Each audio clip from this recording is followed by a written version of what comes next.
Hello' guys, ৰ'দ লৈছোঁ। ঠাণ্ডা দিনত ৰ'দ লোৱা মজাই বেলেগ ন। আৰু ৰ'দ লৈ লৈ এয়া মায়ে মোক মাথাটো অলপ মালিচ কৰি দিছে। খুব ভাল লাগে এনেকৈ, হয়নে? মাৰ হাতৰ যোনটো নেকি পৰশ খুব ভাল লাগে। আৰু মই বহুত বছৰৰ মূৰত পাইছোঁ। আচলতে সঁচা কথা ক'বলৈ গ'লে কেতিয়াবা গা বেয়া থাকিলে মায়ে এনেদৰে মূৰত মালিচ কৰি দিয়ে, খুব ভাল লাগে।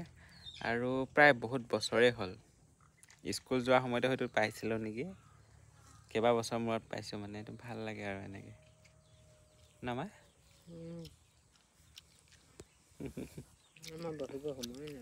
আমাৰ বহিবলৈ গাইজ সময়ে নাই, জানে নাই? একদম সময়ৰ অভাৱ। এতিয়া একদম 10-15 মিনিটৰ কাৰণে বহিছোঁ। মা স্কুলৰ পৰা আহিলে, ময়ো এফালৰ পৰা আহিলোঁ। এতিয়া আকৌ ব্ৰইলাৰ মানে দুপৰীয়া হ'ল ন, খানা খাবলৈ খানা যোগান ধৰিমগৈ। তো তাকে আৰু বাই।